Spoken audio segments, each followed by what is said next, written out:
Hi friends, welcome to Marichu kitchen. இன்றைக்கி நம்ம பார்க்க போகிற ரெசிபி கேரளா ஸ்பெஷல் உள்ளி வடை தான். இது ரொம்ப ஈஸியாக செஞ்சிடலாம் 5 நிமிஷத்தில். இது எப்படி செய்யலாங்கிறது பார்க்கலாம். அதுக்கு முன்னாடி என்னுடைய சேனலை நீங்கள் ஃபர்ஸ்ட் டைம் பார்க்குறீங்கன்னா மறக்காமல் சப்ஸ்கிரைப் பண்ணிவிட்டு பாருங்கள். இது செய்கிறதுக்கு 3 பெரிய வெங்காயம் தோல் உரித்து எடுத்து வச்சுருக்கேன். இதை பிரியாணிக்கு கட் பண்ணுற மாதிரி நீளமாக நல்லா கட் பண்ணி எடுத்துக்கோங்க. ஓகே, இந்த மாதிரி கட் பண்ணிக்கோங்க. இதை ஒரு பவுலில் போட்டுக்கலாம். இது கூடவே ஒரு பச்சை மிளகாய் சேர்த்துக்கோங்க, சின்னதாக கட் பண்ணி. அப்புறமா சின்னதாக கட் பண்ண கருவேப்பிலை சேர்த்துக்கோங்க. அப்புறம் கொஞ்சமாக மல்லி இலை சேர்த்துக்கலாம். இந்த மாதிரி சின்னதாக கட் பண்ணி சேர்த்துக்கோங்க. நெக்ஸ்ட்டு கொஞ்சமாக இதுக்கு தேவையான அளவுக்கு உப்பு சேர்த்துக்கலாம். இது இந்த மாதிரி கையிலேயே நல்லா அழுத்தம் கொடுத்து நல்லா பிசைஞ்சு எடுத்துக்கோங்க.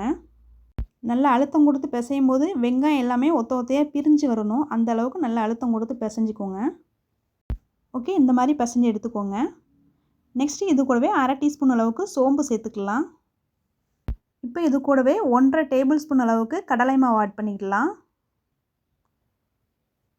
அப்புறம் 1/2 டேபிள் ஸ்பூன் அளவுக்கு மைதா மாவு ஆட் பண்ணிக்கலாம். அப்புறம் 1 டீஸ்பூன் அளவுக்கு மிளகாய்த்தூள், தனி மிளகாய்த்தூள் ஆட் பண்ணிக்கோங்க. இது எல்லாத்தையுமே நல்லா கைவிட்டு நல்லா மிக்ஸ் பண்ணிக்கோங்க. தண்ணி எதுவும் சேர்க்கணுன்னு தேவையில்லை. வெங்காயத்தில் உள்ள தண்ணியை நல்லா ஊறி இது கரெக்டாக இருக்கும். நான் இதில் தண்ணி எதுவுமே சேர்க்கல பாருங்கள். இந்த மாதிரி நல்லா பிசைஞ்சு எடுத்துக்கோங்க. இப்போ இதை வடை மாதிரி தட்டி பொரித்து எடுத்துக்கலாம்.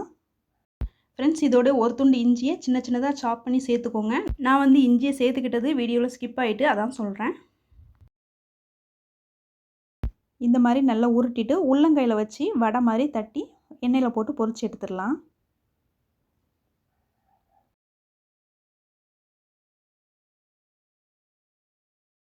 ஸ்டவ் ஆன் பண்ணிக்கோங்க. பொரிக்கிறதுக்கு தேவையான அளவுக்கு கொஞ்சமாக எண்ணெய் எடுத்து வச்சுருக்கேன்.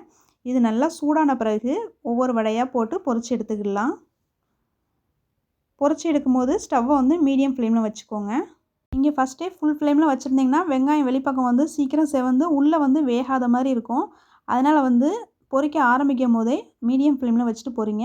அப்போ தான் உள் பக்கம் நல்லா வெந்திருக்கும், வெளிப்பக்கம் நல்லா மொறுமொறுன்னு இருக்கும். நல்லா டேஸ்ட்டாக ரொம்ப நல்லாயிருக்கும் இந்த வடை. கண்டிப்பாக இந்த வீட்டில் ட்ரை பண்ணி பாருங்கள். இப்போ மீதி உள்ள வடையும் பொரித்து எடுத்துடலாம். பொதுவாக ஸ்கூலுக்கு போயிட்டு வந்தோடனே பிள்ளைங்க ஸ்நாக்ஸ் இருக்கான்னு தான் கேட்பாங்க. பிள்ளைங்க ஸ்கூலுக்கு போயிட்டு வர்றதுக்கு முன்னாடியே நீங்கள் எல்லாமே கட் பண்ணி ரெடியாக எடுத்து வச்சுக்கோங்க. வந்தவுடனே எண்ணெயை காய வச்சு சூடாக பொரித்து கொடுங்க. இந்த மாதிரி இது கூடவே காஃபி, டீ ஏதாவது போட்டுட்டு சூடாக சாப்பிடுங்க. ஈவினிங் டைம் ஸ்நாக்ஸாக குழந்தைங்களுக்கு செஞ்சு கொடுங்க. அவங்க இந்த டிஷ்ஷை கண்டிப்பாக ரொம்ப விரும்பி சாப்பிடுவாங்க. நான் ஈவினிங் டைம் ஸ்நாக்ஸாக என் குழந்தைங்களுக்காக செஞ்சது தான். அதுதான் உங்கள்கிட்ட வீடியோவாக போட்டு காமிக்கிறேன். ஃப்ரெண்ட்ஸ், இந்த உள்ளியோட கேரளாவில் ரொம்ப ஸ்பெஷல். அதுதான் உங்களுக்கு செஞ்சு காமிச்சிருக்கேன். இது 5 நிமிஷத்தில் ஈஸியாக செஞ்சு முடிச்சிடலாம். கண்டிப்பாக வீட்டில் ட்ரை பண்ணி பாருங்கள். ட்ரை பண்ணி பார்த்துட்டு எப்படின்னு சொல்லுங்கள். ஈவினிங் சூடான காஃபியோட இதையும் சேர்த்து சாப்பிடுங்க. ரொம்ப அட்டகாசமாக இருக்கும் டேஸ்ட்டு. கண்டிப்பாக இது வீட்டில் ட்ரை பண்ணி பார்த்துட்டு எப்படின்னு சொல்லுங்கள். நான் மறுபடியும் வேறு ஒரு ரெசிபியோடு உங்களை மீட் பண்ணுறேன்.